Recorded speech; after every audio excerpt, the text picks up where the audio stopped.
Smoking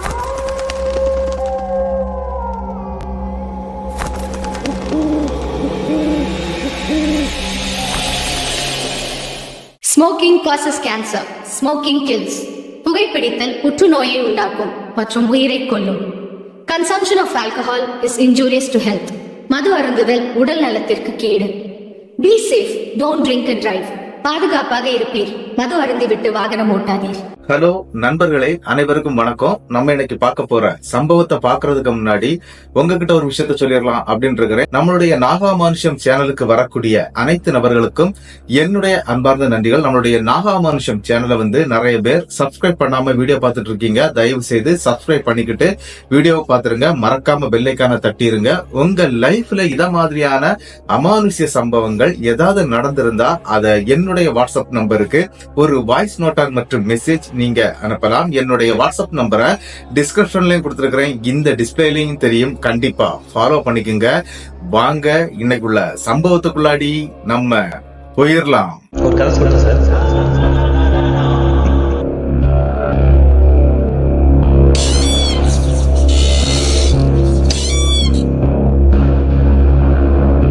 அதுல உனக்கு கதை கேட்டு பழகிடுச்சு, எனக்கு கதை சொல்லியே பழகிடுச்சு. நான் கதை சொல்றேன், நீ கேளு. இந்த சம்பவம் நடக்கக்கூடிய இடங்க சீவலப்பேரி அப்படிங்கிற ஊர்ல தாங்க இந்த சம்பவம் நடந்திருக்குது. இந்த சீவலப்பேரியில இருந்து நம்மளுடைய பழனி அம்மாள் அப்படிங்கிறவங்க தான் இந்த சம்பவத்தை நமக்கு ஷேர் பண்ணிருக்கிறாங்க. அவங்களுடைய லைஃப்ல கிட்டத்தட்ட 1990 காலகட்டத்துல தாங்க இந்த சம்பவம் நம்மளுடைய பழனி அம்மாளுக்கு நடந்திருக்குது. பழனி அம்மாளுடைய குடும்பத்தை நம்ம பாத்திரலாம். அது என்ன அப்படின்னு பாத்தீங்கன்னா, அப்பா, அம்மா, 5 அண்ணன்கள், 3 அக்கா அப்படின்னு சொல்லிக்கிட்டு ஒரு பெரிய குடும்பங்க. என்ன அப்படின்னு பாத்தீங்கன்னா, இவங்களுடைய தொழில் விவசாயம் தாங்க. அதாவது பக்கத்துல இருக்கக்கூடிய வயல்களுக்கு எல்லாம் போய் இந்த விவசாய வேலைகள் பார்த்து அதுல வரக்கூடிய காசுல தாங்க இந்த குடும்பத்தை நடத்திட்டு இருக்காங்க. ஆனா என்ன அப்படின்னு பாத்தீங்கன்னா, இவங்க அம்மாவுக்கு உடல் நலம் சரியில்லாம போயிருதுங்க. அதாவது கிட்டத்தட்ட சொல்ல போனா இந்த 1990 காலகட்டத்துல நம்மளுடைய பழனி அம்மாளுக்கு வயசு 10ங்க. அதே டைம்ல தான் அவங்க அம்மாவுக்கு உடல்நிலை சரியில்லாம ஆகுது. இருந்தாலும் அந்த இடத்துல அவங்க அம்மா என்ன பண்றாங்க அப்படின்னா, அந்த உழவர் தொழிலுக்காக கண்டிப்பா போயிட்டு வந்துட்டு இருக்காங்க. இதே மாதிரி தாங்க நடந்துகிட்டே இருக்குது அந்த காலகட்டத்துல. ஆனா என்ன நடந்துச்சு அப்படின்னு பாத்தீங்கன்னா, இவங்க எப்பவுமே சரி அந்த வயக்காட்டுக்கு வேலைக்கு போவாங்க இல்லையா, அப்படி அந்த வேலைக்கு போகக்கூடிய டைம்ல பழனி அம்மாளுடைய குடும்பத்துல யாராவது தீட்டுப்பட்டிருந்தாங்க அப்படின்னா, அதாவது இவங்க அக்கா எல்லாம் இருக்கிறாங்க அப்படின்னு நான் சொன்னேன் இல்லையா, பழனி அம்மாளுடைய அக்கா இருக்கிறாங்க, கடைசி பொண்ணு தாங்க பழனி. ஆனா என்ன அப்படின்னு பாத்தீங்கன்னா, அவங்க யாராவது தீட்டுப்பட்டிருந்தாங்க அப்படின்னா அவங்க அந்த டைம்ல போக மாட்டாங்க. அதாவது இந்த வயலுக்கே போக மாட்டாங்க. ஏன்னா இதுதான் எல்லாருக்குமே கஞ்சி ஊத்தக்கூடிய ஒரு தெய்வீகமான இடம் இல்லையா, அதனால போக மாட்டாங்க. அது மட்டும் இல்லாம இவங்க எப்பவும் போகும்போதும் இவங்க ஊர் எல்லையில ஒரு இசக்கி அம்மனுடைய ஒரு சிலை இருக்குதுங்க. அதாவது கற்சிலை தாங்க. அதாவது நம்ம உருவப்படமாட்டு இருக்காதுங்க அந்த சிலை. சாதாரண கல்ல தாங்க வழிபட்டுக்கிட்டு போவாங்க. அது ஒரு இசக்கி அம்மன் அப்படின்னு சொல்லப்படுதுங்க. அந்த இசக்கி அம்மனுக்கு கிட்டத்தட்ட ஒரு சிகப்பு சேலையால கட்டப்பட்டு தாங்க வச்சிருப்பாங்க. அந்த இடத்துல ஒரு மஞ்சனாத்தி மரம் அப்படின்னு சொல்லக்கூடிய ஒரு மரமும் இருந்துட்டு இருக்குங்க. இவங்க என்ன அப்படின்னா, இந்த வயல் வேலைக்கு போவதற்கு முன்னால இந்த இசக்கி அம்மனை தாங்க வழிபட்டுக்கிட்டு போவாங்க. அப்படிதாங்க ஒரு நாள் போயிட்டு இருக்கிறாங்க. கிட்டத்தட்ட இவங்க ஊர்ல இருந்து ஒரு 1.5 கிலோமீட்டர் தூரத்துல இருக்கக்கூடிய ஒரு வயல்ல தாங்க இந்த உழவு வேலை நடந்துகிட்டு இருக்குது. அப்படி போகும்போது என்ன நடக்குது அப்படின்னு பாத்தீங்கன்னா, கிட்டத்தட்ட அந்த இடத்துல வேலைக்கும் போய் சேர்ந்துடுறாங்க. இவங்க அக்கா 2 பேர் வீட்டிலே தாங்க இருக்கிறாங்க. அவங்க வீட்டுக்கு விலக்கு, அதனால அவங்க வேலைக்கு வரல. அண்ணன்கள் 5 பேரு, அதன் பிறகு ஒரு அக்கா, அம்மா, அதன் பிறகு அப்பா, இவ்வளவு பேரும் அந்த வயலுக்கு வேலைக்கும் போறாங்க. அப்படி கிட்ட போய் சேர்ந்துடுறாங்க. வேலையும் நடந்துகிட்டே இருக்குது. திடீர்னு நம்மளுடைய பழனி இருக்கிறாங்க இல்லையா, அவங்களுக்கு வயிற்று வலி ஏற்படுதுங்க. இந்த வயிற்று வலி அவங்களால தாங்கவே முடியல. ரொம்ப நேரம் கஷ்டப்படுறாங்க. ஏன்னா இவங்க பெரிய பொண்ணே ஆகல, சின்ன பொண்ணு தான். ஆனா அந்த வயிற்று வலியில அந்த இடத்துல நிக்கவே முடியலைங்க. ஆனா என்ன நடக்குது அப்படின்னு பாத்தீங்கன்னா, உடனே எங்க அம்மா கிட்ட சொல்றாங்க. அம்மா பாக்குறாங்க. ஒண்ணும் இல்லம்மா, பிரச்சனை இல்ல, இது சூட்டுனால வலிக்குது போல இருக்குது, கொஞ்ச நேரம் அந்த இடத்துல உட்கார்ந்துருமா அப்படின்னு சொல்லிக்கிட்டு அந்த வயலங்கரையை ஒட்டுனாப்புல ஒரு தென்னந்தோப்பு இருக்குதுங்க. அந்த தோப்புல உட்கார வச்சுக்கிட்டு அவங்களுக்கு இஞ்சி பூண்டு இதெல்லாம் இடிச்சு அதுல இருந்து சாறு எடுத்து அதையும் கொடுக்கறாங்க. ஆனாலும் நம்மளுடைய பழனிக்கு வயிற்று வலி நிக்கவே இல்லைங்க. ரொம்ப நேரம் வலிக்க ஆரம்பிச்சிருது. அந்த இடத்துல ரொம்ப கமறி அளவே ஆரம்பிச்சிடுறாங்க. ஆனா என்ன அப்படின்னா, இந்த இடத்துல வேலைக்கு வந்துட்டாங்க அப்படின்னா இந்த மாதிரி போட்டுட்டு எல்லாம் போக முடியாதுங்க. ஏன் அப்படின்னா அந்த மாதிரி ஒரு காலகட்ட சூழ்நிலை தாங்க அந்த இடத்துல முதலாளி வர்க்கத்துடைய ஆதிக்கம் நடந்த காலங்க. அதனால என்ன பண்றாங்க அப்படின்னா, ஏமா நீ மட்டும் எப்படியாவது வீட்டுக்கு போறியாமா அப்படிங்கறது மாதிரி அந்த இடத்துல நம்மளுடைய பழனியுடைய அப்பா கேக்குறாரு. இவங்க அடிக்கடி அந்த ரூட்டுக்கு வந்துட்டு போகக்கூடிய ஆட்கள் அப்படிங்கறதுனால பழனியும் சரிப்பா நான் எப்படியாவது நான் வீட்டுக்கு போயிடுறேன்ப்பா அப்படின்னு சொல்லிக்கிட்டு பழனி அங்க இருந்து கிளம்புறாங்க. அந்த வயித்தை புடிச்சுக்கிட்டே தாங்க போயிட்டு இருக்கிறாங்க. கிட்டத்தட்ட என்ன நடக்குது அப்படின்னா, இவங்களுடைய அந்த கண்ணுக்கு எட்டக்கூடிய தூரம், அதாவது அவங்க அப்பா வேலை செய்துட்டு இருக்கிறாரு, அவங்க அப்பாவுடைய கண்ணுக்கு எட்டக்கூடிய தூரம் வரைக்கும் நம்மளுடைய பழனி போறத ரொம்ப கிளியரா பாத்துக்கிட்டே இருக்கிறாங்க. அதே மாதிரி பழனியும் போயிட்டே இருக்கும்போது என்ன நடந்துச்சு அப்படின்னா, இந்த போற வழியில வந்து ஒரு கரும்பு தோட்டம் ஒண்ணு இருக்குங்க. இந்த கரும்பு தோட்டத்துக்கு உள்ளால போய் அப்படி வெளியே வரணும். அது வந்து என்ன அப்படின்னு பாத்தீங்கன்னா, கரும்பு தோட்டம் கொஞ்சம் பெருசாகவே தாங்க இருக்கும். அதே மாதிரி தாங்க அந்த வயிற்று வலியோட நம்மளுடைய பழனி என்ன பண்றாங்க அப்படின்னா, அந்த வயிறை புடிச்சுக்கிட்டே அப்படி மெல்ல மெல்ல நடக்கிறாங்க. இந்த கரும்பு காட்டுக்குள்ளாடி உள்ளேயும் போயிடுறாங்க. சரி மக பெயர்வா அப்படின்னு சொல்லிக்கிட்டு அவங்க வேலையை பார்க்க ஆரம்பிச்சிட்டாங்க. ஆனா நம்மளுடைய பழனிக்கு என்ன நடந்துச்சு அப்படின்னு பாத்தீங்கன்னா, அந்த கரும்பு காட்டுடைய சென்டர் பகுதிங்க. அந்த சென்டர் பகுதிக்கு வரும்போது அவங்களுக்கு ஒரு மயக்கம் ஏற்படுதுங்க.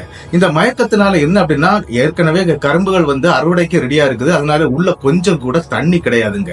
எல்லாரும் காஞ்சு போய் இருக்குது. ஆனா நம்மளுடைய பழனி அந்த இடத்துல மயங்கி ஒரு பக்கமா விழுந்துடுறாங்க. அதாவது இந்த கரும்பு கூட்டத்துக்கு உள்ளாடியே விழுந்துடுறாங்க. அதுவும் அவங்க யாருக்கும் தெரியாதுங்க. சாயங்காலம் என்ன நடக்குது அப்படின்னா, 2 ரூட் இருக்குங்க இவங்க வீட்டுக்கு போறதுக்கு. ஆத்தங்கரையில போய் குளிச்சுக்கிட்டு அப்படியே வீட்டுக்கு போயிடலாம். இன்னொரு வழி நம்மளுடைய பழனி போனாங்க பாத்தீங்களா, அந்த வழிங்க.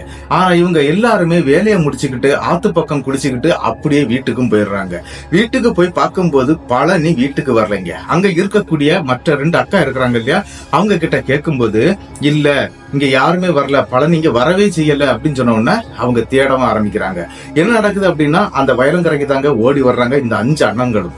மற்றவங்க எல்லாருமே ஊருக்குள்ளாடி தேடுறாங்க. என்ன அப்படின்னா, நம்மளுடைய பழனிக்கு ஒரு சின்ன பழக்கம் இருக்குது. இந்த சின்ன சின்ன குழந்தைகள் விளையாடிட்டு இருந்தாங்கன்னா அவங்க கூட போய் விளையாடக்கூடிய ஒரு பழக்கம் இருக்குது. அந்த மாதிரி எங்கேயும் போயிட்டாலோ அப்படின்னு நினைச்சுக்கிட்டு ஊருக்குள்ளேயும் தேட ஆரம்பிக்கிறாங்க. ஆனா இந்த வயக்காட்டு பக்கம் ஓடி வந்த இந்த 5 அண்ணன்களும் அந்த ஏரியா ஃபுல்லா தேடிடுறாங்க. அதாவது நம்மளுடைய பழனி வந்த அந்த கரும்பு காட்டுக்கு உள்ளாடி எல்லாம் தேட ஆரம்பிக்கிறாங்க. அதாவது உள்ளாடின்னு சென்றாட்டு அந்த வழிபாதையில தேடிட்டே போறாங்க. இவங்க தேடக்கூடிய டைம் என்ன அப்படின்னு பாத்தீங்கன்னா, ஒரு 6:45 7 மணிங்க. கொஞ்சம் இருட்டு விழக்கூடிய டைமுங்க. அதனால அந்த மாதிரி தேடிட்டே போறாங்க. அவங்க ஒரு தீப்பந்தம் மற்றும் டார்ச் லைட்டை யூஸ் பண்ணி தான் தேடுறாங்க. ஆனா அந்த இடத்துல பழனிய காணவே இல்லைங்க. ஃபுல்லாவே அந்த வயக்காடு ஃபுல்லா சுத்தி சுத்தி தேட ஆரம்பிச்சாங்க.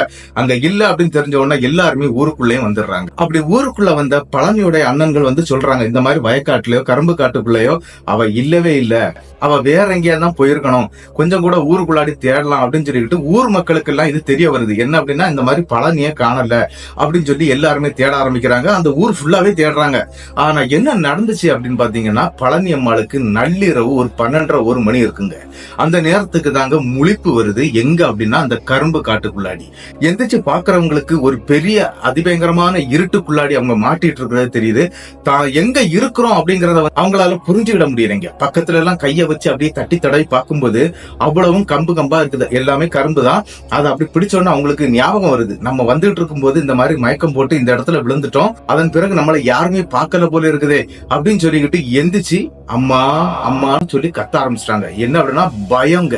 அந்த இருட்டுக்குள்ளாடி ஒண்ணுமே தெரியாதுங்க. அந்த எந்த பக்கம் போகணும் அப்படின்னு கூட தெரியாத அந்த இருட்டுக்குள்ளாடி பழனி ஒவ்வொரு பக்கமா போக ஆரம்பிக்கிறாங்க.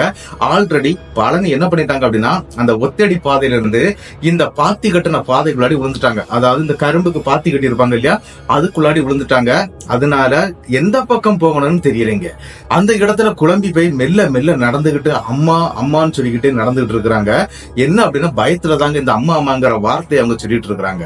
ஆனா என்ன நடந்துச்சு அப்படின்னு பாத்தீங்கன்னா, திடீர்னு நம்மளுடைய பழனியுடைய உடம்புல யாரோ கையால உரசுற மாதிரியான சில உணர்வுகள் வந்து நம்மளுடைய பழனிக்கு ஏற்படுதுங்க.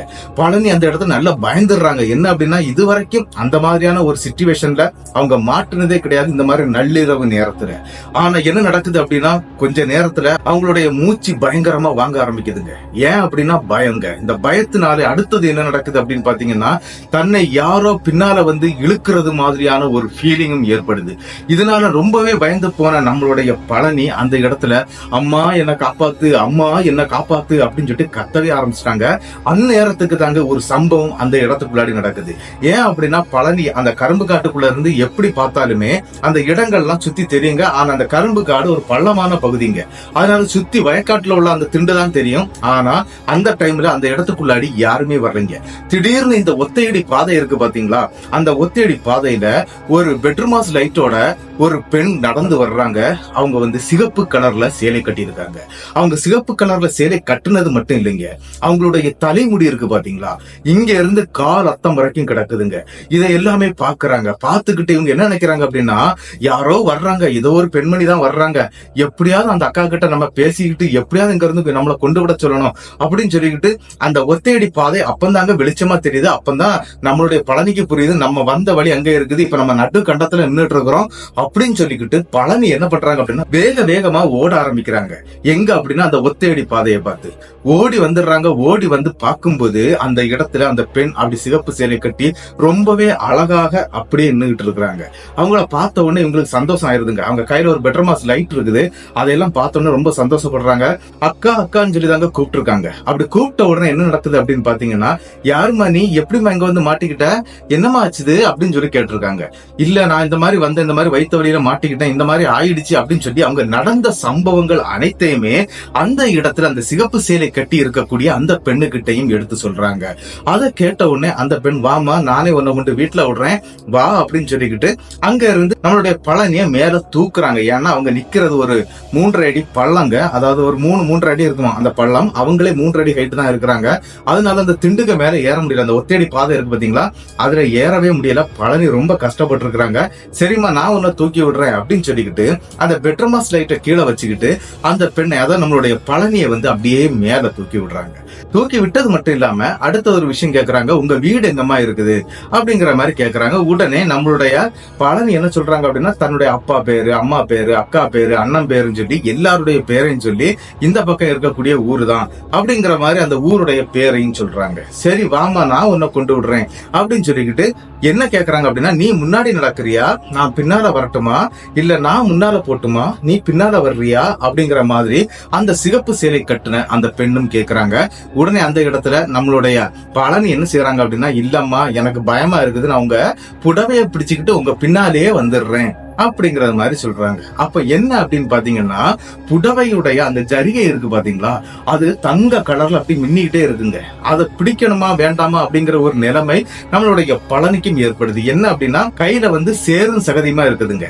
என்ன பண்றதுன்னு தெரியல. அந்த நேரத்துல வாமா பிடிச்சுக்கிட்டே வாமா அப்படின்னு சொல்லிக்கிட்டு அந்த இடத்துல நம்மளுடைய பழனிட்ட அந்த சாரியுடைய, அதாவது அந்த சேலை இருக்குது பாத்தீங்களா, பட்டு சேலைங்க, அதனுடைய அந்த ஜரிகையை பிடிச்சுக்கிட்டு வாமா அப்படின்னு சொல்லி கையிலையும் எடுத்து கொடுக்கறாங்க அந்த சிகப்பு சேலை கட்டின பெண். சரின்னு சொல்லிக்கிட்டு பின்னாலேயே நடக்க ஆரம்பிக்கிறாங்க. முன்னாடி பெட்ரூமாஸ் லைட்டோட அந்த சிகப்பு சேலை கட்டின பெண் வந்து நடந்து போயிட்டே இருக்கிறாங்க. கிட்டத்தட்ட என்ன நடக்குது அப்படின்னு பாத்தீங்கன்னா, கரெக்டா அந்த ஊர் எல்லையில இருந்து ஒரு 30 மீட்டர் தூரத்துல தாங்க இந்த கற்சிலையாக இருக்கக்கூடிய அந்த இசக்கியம்மனுடைய அந்த கோவிலும் இருக்குதுங்க. அதுக்கு கிட்ட வந்துடுறாங்க, அந்த கோவில் பக்கம் வந்துடுறாங்க. அதுல ஒரு மஞ்சனாத்தி மரம் அப்படின்னு சொல்லக்கூடிய ஒரு மரம் நிக்குது.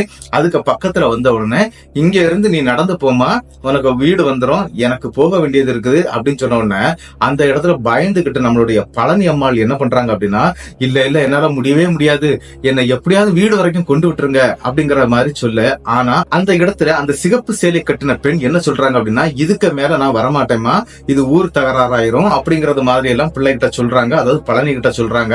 இல்ல அது நீங்க வந்தாதான் நான் போவேன் அப்படிங்கிற மாதிரி நம்ம பழனி சொல்ல, சரிம்மா உனக்கு வேண்டாம் எனக்கு வேண்டாம், நம்ம இதுலயே உட்கார்ந்து இருப்போம், உங்க அப்பா அம்மா இப்ப வந்துருவாங்க, வந்த உடனே அவங்கள்ட்ட நான் ஒப்படைச்சுக்கிட்டு நான் போயிடுறேன் அப்படின்னு சொல்லிக்கிட்டு இந்த சிகப்பு சேலை கட்டின பெண் என்ன பண்றாங்க அப்படின்னா, இந்த கற்சிலை இருக்கு பாத்தீங்களா, சிலையே கிடையாது, வெறும் கல்லு தான் வழிபட்டு இருக்காங்க. அந்த கல்லுடைய மேல ஏறி அப்படியே உட்கார்ந்துடுறாங்க. இதை பார்த்த நம்மளுடைய பழனி கத்துறாங்க, என்ன அப்படின்னா, அது சாமி, நீ அதுக்கு மேல போய் உட்கார்ந்து இருக்கிற, நீ ஒரு பொம்பளை தானே, உனக்கு அறிவில்ல அப்படிங்கறது மாதிரி அந்த சிகப்பு சேலை கட்டின அந்த பெண்ணுகிட்ட அது சண்டைக்கே போயிடுறாங்க. இல்லம்மா ஒண்ணு இல்ல, நான் இதுல உட்கார்ந்துடுறேன், எனக்கு இது பழக்கம் தான் அப்படிங்கிற மாதிரி சொல்றாங்க. அதெல்லாம் பண்ணக்கூடாது, நீ கீழே இறங்கி உட்காரு அப்படின்னு சொல்லிக்கிட்டு அந்த சிகப்பு சேலை கட்டின பொண்ண அந்த கல்லுல இருந்து, அதாவது இசக்கியம்மனாட்டு வழிபடக்கூடிய அந்த கல்லுல இருந்து அப்படியே கீழே இறக்கி உட்கார வைக்கிறாங்க நம்மளுடைய பழனி. உட்கார வச்சுக்கிட்டு இவங்களும் பக்கத்திலே உட்கார்ந்துடுறாங்க. இந்த பெட்ரூமாஸ் லைட் மட்டும் தாங்க எரிஞ்சுக்கிட்டு இருக்குது. அந்த ஏரியால அந்த டைம்ல எந்த ஒரு கரண்டோ எந்த வசதியும் இல்ல அப்படின்னு சொல்லி இருக்காங்க. அப்படி இந்த லைட் எரிஞ்சுக்கிட்டு இருக்கவே ஒரு சம்பவம் நடக்குதுங்க. இவங்களுக்குள்ளாடி மாறி மாறி பேசிக்கிட்டே இருக்கிறாங்க. நீ என்ன வேலை பாக்குற, என்னெல்லாம் பண்ணிட்டு இருக்கிற அப்படிங்கிற மாதிரி அந்த சிகப்பு சேலை கட்டின பெண் கேட்க, நம்மளுடைய பழனி அம்மாளும் அவங்களுடைய குடும்ப கதை, குலக்கதை எல்லாத்தையுமே எடுத்து சொல்றாங்க. அது இல்லாம இவங்களுக்கு ஒரு பாட்டி இருந்தாங்களா, அந்த பாட்டி இந்த மாதிரி எல்லாம் கதை சொல்லி இருக்கிறாங்க அப்படிங்கறது மாதிரி எல்லாமே அந்த இடத்துல சொல்லவும் ஆரம்பிக்கிறாங்க. இதையெல்லாம் கேட்டுக்கிட்டு இருக்கவே திடீர்னு அந்த பக்கமாட்டு நம்மளுடைய பழனி அம்மாளுடைய அப்பாவும் அம்மாவும் நடந்து வந்திருக்காங்க லைட்டோட. என்ன அப்படின்னா, ஒருவேளை அந்த கரும்பு காட்டுக்குள்ள நம்ம பிள்ளை மாட்டிக்கிட்டு இருப்பாளோ அப்படின்னு சொல்லி தாங்க வந்துட்டு இருக்காங்க. அதை பார்த்த உடனே அந்த இடத்துல இந்த சிகப்பு சேலை கட்டின அந்த பெண் வந்து, அங்க பாரு உங்க அப்பா அம்மா வந்தாச்சு, நீ எந்திரிச்சு போ, நான் இங்க இருந்து நான் போறேன் அப்படிங்கறது மாதிரி சொல்றாங்க. இத கேட்ட உடனே அந்த இடத்துல டக்குன்னு திரும்பி அவங்க அப்பா அம்மாவை பார்த்திருக்கிறாங்க பழனி. பார்த்தோன்னா அம்மா அப்பான்னு சொல்லிக்கிட்டு கத்த ஆரம்பிச்சிட்டாங்க. கத்துன உடனே அவங்களும் வேகமா ஓடி கிட்ட வந்துடுறாங்க. அதுக்கு பிறகு ஊருக்கே தெரிய வருது என்ன அப்படின்னா, பழனி கிடைச்சிட்டாங்க அப்படின்னு சொல்லிக்கிட்டு ஊருக்கே தெரிய வருது. ஊர்ல இருக்கக்கூடிய அக்கம் பக்கம் இருக்கக்கூடிய ஆட்கள் முதல் கொண்டு அந்த கோவிலுக்கு முன்னாடி வந்து கூடிடுறாங்க. என்னமாச்சு, என்னடா நடந்தது அப்படின்னு சொல்லி கேட்கும்போது, இங்க நடந்த அனைத்து சம்பவத்தையும், அதாவது அந்த கரும்பு தோட்டத்துக்குள்ள நடந்த விஷயத்த அப்படியே சொல்லி இருக்கிறாங்க. அது மட்டும் இல்லாம இது வரைக்கும் என்ன அந்த சிகப்பு சேலை கட்டின பொண்ணுதான் என்னை இதுல கொண்டு விட்டாங்க அப்படிங்கிற விஷயத்தையும் எடுத்து சொல்லி இருக்கிறாங்க. இதையெல்லாம் கேட்டோன்னு சிகப்பு சேலை கட்டின பொண்ணு இந்த நடுராத்திரியில, அதுவும் இந்த வயக்காட்டுல, அதுவும் அந்த கரும்பு காட்டுக்குள்ளாடி பெட்டர் மாஸ் லைட்டோட வந்தா. பெட்டர் மாஸ் லைட் எங்கம்மா அப்படின்னு சொல்லி கேட்கும்போது, அங்க பெட்டர் மாஸ் லைட்ட காணறீங்க. ஆனா ஒரு விஷயம் என்ன அப்படின்னு பாத்தீங்கன்னா, இந்த சம்பவம் நடக்கக்கூடிய அன்னைக்கு, அதாவது சாயங்கால வேளையில அந்த கோவில், அதாவது இந்த இசைக்கம்மன் இருக்காங்க இல்லையா, அவங்களுக்கு சிகப்பு கலர்ல இந்த பட்டு கட்டி இருக்கிறாங்க. அந்த பட்டுல தாங்க அந்த சிகப்பு சேலை கட்டின பெண்ணும் வந்திருந்தாங்க.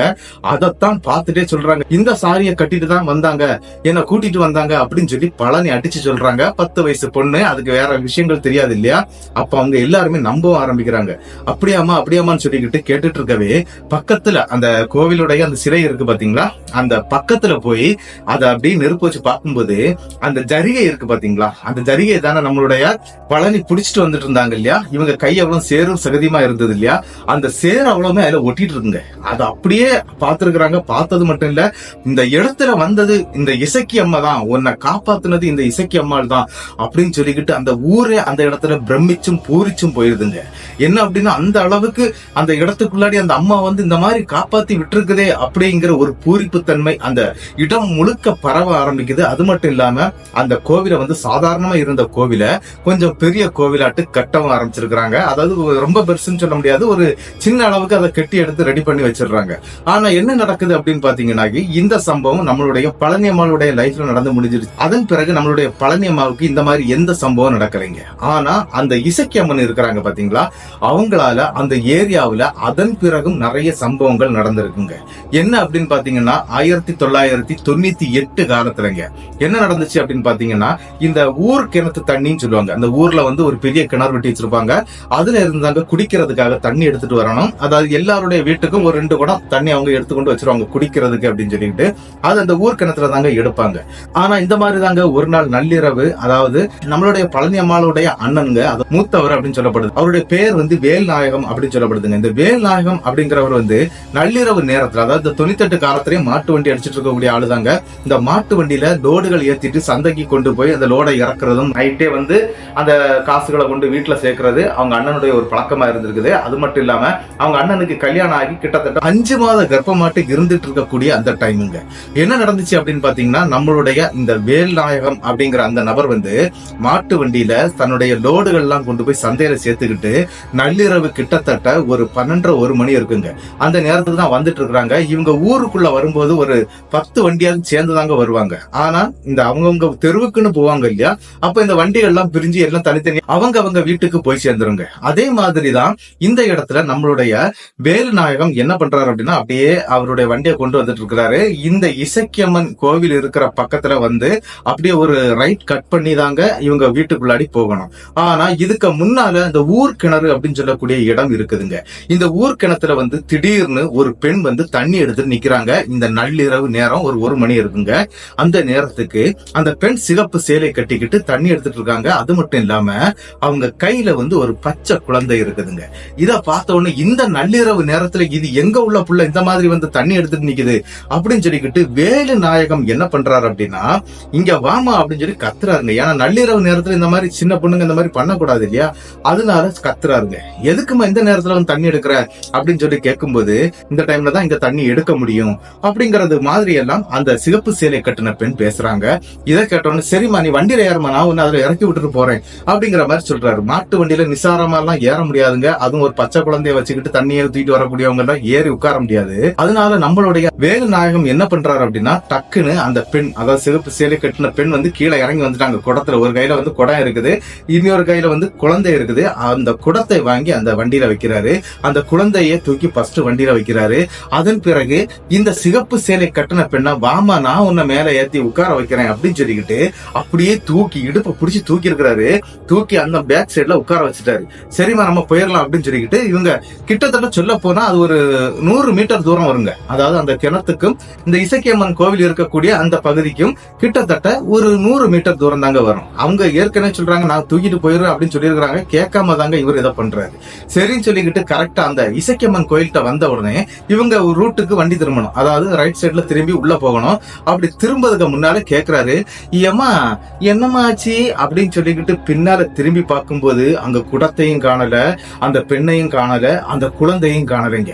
அரண்டு போயிடுறாரு. என்ன அப்படின்னா, அந்த பொண்ணால அந்த இடத்துல இருந்து குதிக்க முடியாது. அந்த மாட்டு வண்டி கொஞ்சம் ஹைட்டா இருக்கும், குதிக்கிறதுக்கு வாய்ப்பே கிடையாது. இது என்ன நடந்துச்சு அப்படின்னு சொல்லிட்டு திரும்பி பார்க்கும்போது திடீர்னு அந்த இசக்கியம்மன் கோவில் இருக்குன்னு நான் சொன்னேன் இல்லையா, சின்னதா கட்டி இருக்கிறாங்க இல்லையா, அந்த வாசல்ல அந்த தண்ணி குடத்தோட கையில அந்த குழந்தையோட அந்த பெண் அப்படி உள்ள போறத பாக்குறாங்க. அப்படி உள்ள போய் அப்படி மறைஞ்சு போயிருதுங்க.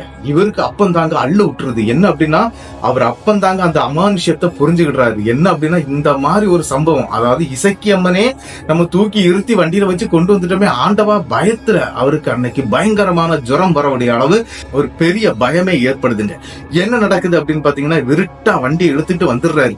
நேரா வண்டியை கொண்டு உள்ள விட்டுறாரு. உள்ள விட்டுக்கிட்டு அவங்க அப்பா அம்மாவை தாங்க முதல்ல தட்டி எழுப்பி விஷயத்த சொல்றாரு. நான் இந்த மாதிரி பண்ணிட்டேமா, இந்த அம்மா ஏதாவது பண்ணிருமோ, எனக்கு பயமா இருக்குதுமா அப்படின்னு சொல்லிக்கிட்டு பழனியுடைய அண்ணன், அதாவது வேலு நாயகம் வந்து நல்ல பயந்து இருக்கிறாரு. அதன் பிறகு அவருக்கு அதே கோவில்ல கூட்டிட்டு போய், மறுநாள் தாங்க அதே கோவில்ல கூட்டிட்டு போய் அந்த அம்மைக்கு தேவையான விஷயங்கள் எல்லாம் பண்ணிருக்கிறாங்க. இந்த பூஜை புனஸ்காரம் எல்லாம் பண்ணி அந்த இடத்துல தண்ணீர் தெளிக்கப்பட்ட பிறகுதாங்க இவருடைய அந்த ஜுரமே மாறி போயிருக்குது. என்ன நடக்குது அடுத்தது அப்படின்னு பாத்தீங்கன்னா, இந்த சம்பவம் முடிஞ்சு கிட்டத்தட்ட 2000 காலகட்டத்துல அந்த வழியா வந்த இந்த போலீஸ்காரங்களுக்கு நடந்த சம்பவங்க. அதாவது இதெல்லாம் ஊர்க்கதை தான், இதெல்லாம் சொல்லப்பட்டு நம்மளுடைய பழனி அம்மாள் இதெல்லாம் கேதர் பண்ணி தான் அனுப்பி இருக்கிறாங்க. அந்த இடத்துல வந்து என்ன நடந்திருக்கு அப்படின்னா, 4-5 போலீஸ்காரங்க அந்த கோவிலுக்கு முன்னாடி வந்து நின்று இருக்கிறாங்க. அப்படி நின்னவங்க என்ன பண்ணிருக்காங்க அப்படின்னா, ஒண்ணுக்கு இருக்கிறதுக்காக இடம் தேடிட்டே இருந்திருக்கிறாங்க. அவங்க எல்லாம் அந்த ஊர்க்காரங்க கிடையாது, வெளியூரை சேர்ந்தவங்க தான். அவங்க அந்த இடத்துல ஒண்ணுக்கு இருக்கிறதுக்காக இடம் தேடுறாங்க. அப்படி இடம் தேடும் போது என்ன நடந்துச்சு அப்படின்னு பாத்தீங்கன்னா, அவங்களுக்கு அங்க கோவில் இருக்குது அப்படிங்கறதெல்லாம் வந்து தெரியலங்க. ஏதோ ஒரு வெள்ளை கலர்ல செவுறு கட்டி வச்சிருக்காங்க அப்படிங்கிற மாதிரி நினைச்சுக்கிட்டு அதன் பக்கத்திலே, அதாவது கோவிலுடைய பின்பக்கத்திலே போய் இந்த 5 பேரும் ஒண்ணுக்கு அடிச்சிருக்காங்க. இப்படி ஒண்ணுக்கு அடிச்சுக்கிட்டு ரிட்டர்ன் வரும்போது அந்த ஜீப் இருக்கு பாத்தீங்களா, அவங்க அந்த டைம்ல வந்து ஜீப் தான் யூஸ் பண்ணிருக்காங்க. அந்த ஜீப்ல வந்து ஒரு பெண் உட்கார்ந்து இருக்கிறாங்க. அதுவும் சிகப்பு சேலை கட்டின ஒரு அழகான பெண்கள், தலைமுடி அப்படி நிறையவே இருக்குது. இத பார்த்த இந்த 5 போலீஸ்காரங்களுக்கும் அது யாரு என்னன்னு விசாரிக்கிறதுக்கு முன்னாலே அந்த பெண்ணுடைய அழகை பார்த்துக்கிட்டு கிட்ட நெருங்கிட்டாங்க. அப்படி நெருங்கின வேகத்துல அந்த 5 பேரையுமே அந்த இடத்துக்குள்ள பயங்கரமாட்டு தாக்கி இருக்குங்க. அப்படி தாக்குனதுல ஒவ்வொரு போலீஸ்காரனும் ஒவ்வொரு திசையை நோக்கி ஓடி இருக்கிறாங்க. ஒரே ஒரு போலீஸ்காரன் மட்டும்தாங்க அந்த கோவிலுக்கு பக்கத்திலே விழுந்து கிடந்திருக்கிறான். அதை வந்து மறுநாள், அதாவது அதுக்கு அடுத்த நாள் தான் வயல்வெளிக்கு போகக்கூடியவங்க எல்லாம் இருப்பாங்க இல்லையா, அவங்க அந்த வழியா வரும்போதுதான் இதை பார்த்திருக்கிறாங்க. பார்த்தது மட்டும் இல்ல, இது என்னது இப்படி விழுந்து கிடக்குறான் அப்படின்னு சொல்லிட்டு கிட்ட போய் பார்க்கும்போது போலீஸ்காரங்க. ஆனா என்ன நடந்துச்சு அப்படின்னா, அவரை தட்டி எழுப்பி அவருக்கு தண்ணீர் எல்லாம் கொடுக்கப்பட்டு கேட்கும்போது இந்த இடத்துல நடந்த அந்த அமானுஷ்ய சம்பவத்தை அப்படியே சொல்றாரு. அப்பதாங்க ஒரு விஷயத்த அந்த நபரும் பார்த்திருக்கிறாரு. என்ன அப்படின்னா, இங்க கோவில் இருக்குது அப்படிங்கறது வந்து அவங்களுக்கும் தெரியலைங்க. ஆனா அந்த தப்பை இனிமேல் நாங்க செய்ய மாட்டோம் அப்படிங்கிற மாதிரி அந்த போலீஸ்காரர் அந்த இடத்துல காலில் விழாத குறையா விழுந்திருக்கிறாருங்க அந்த சாமிக்கு முன்னாடி. ஆனா என்ன நடந்துச்சு அப்படின்னா, அந்த 4 பேர் அங்கங்கயா போனாங்க இல்லையா, இவங்க எங்க போனாங்கன்னு என்னன்னே தெரியல. கிட்டத்தட்ட மத்தியானத்துக்கு பிறகுதாங்க தகவல் இவங்களுக்கு தெரிஞ்சிருக்கு. அவங்க வீட்டுக்கு போயிட்டாங்க. ஆனா எல்லாருடைய முதுகிலே பயங்கரமான காயங்கள் ஏற்பட்டு தாங்க போயிருக்கிறாங்க. இப்படி தாங்க இந்த சம்பவம் அந்த இடத்துல நடந்திருக்குது. இப்படி பல சம்பவங்கள் அந்த இசக்கியம்மன் அங்க நடத்தி இருக்கிறாங்க. இது போகவும் இன்னொரு சம்பவம் இருக்குது. என்ன அப்படின்னா, ஒரு லாரி டிரைவருக்கு அதே இடத்துல நடந்த சம்பவம் தாங்க. லாரி டிரைவர் என்ன பண்ணிருக்கிறாரு அப்படின்னா, அந்த ரூட்ல தாங்க வந்திருக்கிறாரு. ஆனா அவர் வழி மாறி வந்த இடங்க. அப்படி வரும்போது என்ன நடந்துச்சு அப்படின்னு பாத்தீங்கன்னா, அந்த டிரைவர் மட்டும்தாங்க அந்த வண்டியை ஓட்டிட்டு இருந்திருக்கிறாரு. கிளீனர் யாருமே இல்லைங்க. அப்படி வந்திருக்கிறாரு. வரும்போது வழியில இந்த இசக்கியம்மன் அந்த கை குழந்தையோட நின்னுகிட்டு கையை நீட்டி இருக்கிறாங்க. அந்த லாரி டிரைவரும் இதை தப்பா தாங்க புரிஞ்சுக்கிட்டாரு. ஏதோ ஒரு பொண்ணு சைடுக்கு பிசினஸுக்கு வாண்டி இது பண்ணிட்டு இருக்குது போல இருக்குது, சரி போயிட்டு வந்துடலாம் அப்படின்னு சொல்லிக்கிட்டு அந்த இடத்துக்குள்ளாடி, அது கொஞ்சம் கருவேல காடுகள் நிறைஞ்சு போயிருக்கக்கூடிய இடத்துக்குள்ளாடி வண்டியை நிப்பாட்டி இருக்கிறாரு. நிப்பாட்டிக்கிட்டு இறங்கியும் போயிருக்கிறாரு. அப்படி இறங்கி போன அவருக்கு பயங்கரமான ஆபத்து ஏற்பட்டிருக்குது. என்ன அப்படின்னா, அடிச்சு உரிச்சு விட்டுருச்சு. அடி வாங்கின ஸ்பீட்ல இவர் எங்க வந்துட்டாரு அப்படின்னா, அந்த கோவில் இருக்கு பாத்தீங்களா, அங்க வந்து அந்த கோவிலுக்கு உள்ளாடியே ஒளிச்சிருந்திருக்கிறாரு அந்த டிரைவர். ஆனா அது கை காட்டி நிப்பாட்டி தான் இதை எதுக்கு பண்ணிச்சு அப்படிங்கறத வந்து இது வரைக்கும் அது தெரியாத ஒரு சம்பவம் தாங்க. அந்த டிரைவர்கிட்ட கேட்கும்போது அந்த டிரைவர் அதையும் கதையா சொல்லிட்டாரு. நான் இப்படி நினைச்சிட்டு தான் இறங்கிட்டேன். ஆனா இப்படி இந்த இசக்கியம்மன் தான் இப்படி நின்னுதுன்னு எனக்கு தெரியாது அப்படின்னு சொல்லி அந்த டிரைவர் அந்த கோவிலுக்கு சில பல பூஜை புனஸ்காரங்கள் எல்லாம் பண்ணியிருக்கிறாரு. அதன் பிறகு அவருக்கு எந்த பிரச்சனையும் வரல அப்படிங்கறது மாதிரி தாங்க சொல்லப்பட்டிருக்குது. இப்படி தாங்க இந்த சம்பவம் வந்து நம்மளுடைய பழனி நமக்கு அனுப்பி தந்திருந்தாங்க. அவர்களுக்கு என்னுடைய பெரிய நன்றிகளை நான் சொல்லிக்கிறேன். இந்த சம்பவம் எப்படி இருந்துச்சு அப்படிங்கறத வந்து மறக்காம கமெண்ட் பாக்ஸ்ல கமெண்ட் பண்ணிட்டு போயிருங்க. இந்த சம்பவத்துடைய கருத்து என்ன அப்படிங்கறதையும் மறக்காம கமெண்ட் பாக்ஸ்ல கமெண்ட் பண்ணுங்க. இந்த சம்பவத்துக்கு உங்களால முடிஞ்ச அந்த ஒரு லைக்கையாவது எனக்கு கொடுத்துட்டு போங்க. மறக்காம இந்த வீடியோவை எல்லாருக்குமே ஷேர் பண்ணுங்க. ஏன்னா தெய்வ காரியங்கள், தெய்வத்தை பத்தின விஷயங்களை நம்ம சொல்லும் போது அதை வந்து எல்லாருமே கேட்கணும்.